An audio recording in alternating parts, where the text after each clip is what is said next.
ஒரு அப்பாவும் ஒரு 4 வயசு மகளும் அவங்க ஒரு புதிய காரை தொடச்சிட்டு இருக்காங்க. அந்த சிறியவள் பாத்தீங்கன்னா ஒரு சிறிய கல்லை எடுத்து கார் பின்னாடி கீழே போயிட்டு கிரிக்கிட்டு இருக்காங்க. உடனே அந்த சத்தத்தை கேட்டு ஓடி வந்தாங்க. அப்பா பார்த்த இடத்துல ஸ்பேனர் எடுத்து அவங்க கைகளை உடைச்சிருக்காரு. அந்த சின்ன பொண்ணு பாத்தீங்கன்னா ரொம்பவே வலியில துடிக்குது.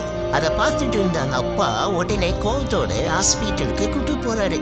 அங்க இருந்த டாக்டர் கையை பார்த்துட்டு ரொம்பவே கை சரி செய்ய ரொம்பவே கஷ்டம், ஏன்னா எலும்பு ரொம்ப உடைஞ்சிருக்கு அப்படின்னு டாக்டர் சொல்லிட்டாங்க. ஒரு பக்கம் மகள் கண்ணீரோட அப்பா என் கை திரும்ப வந்துடும்ல, அதுக்கு எதுவுமே பேசாம வெளியே மௌனமா வந்துட்டாரு. அப்ப வெளியே நின்றுட்டு இருந்த அந்த காரை பயங்கரமா ஒதுக்கிறாரு. அப்ப மகள் கிறுக்கி வச்சவ கவிழ்த்து அவரு தலையில கை வச்சு அந்த இடத்துல கீழே விழுந்துட்டாரு. அப்படி கார் பின்னாடி என்னவாக இருக்கும்? அதுக்கு முன்னாடி நம்ம சேனலை சப்ஸ்கிரைப் பண்ணலாம், சப்ஸ்கிரைப் பண்ணிக்கோங்க. அப்படியே உங்களுக்கு பெட்ரோல்ல பிடிக்குன்னா ஒரு லைக் மட்டும் பண்ணிடுங்க.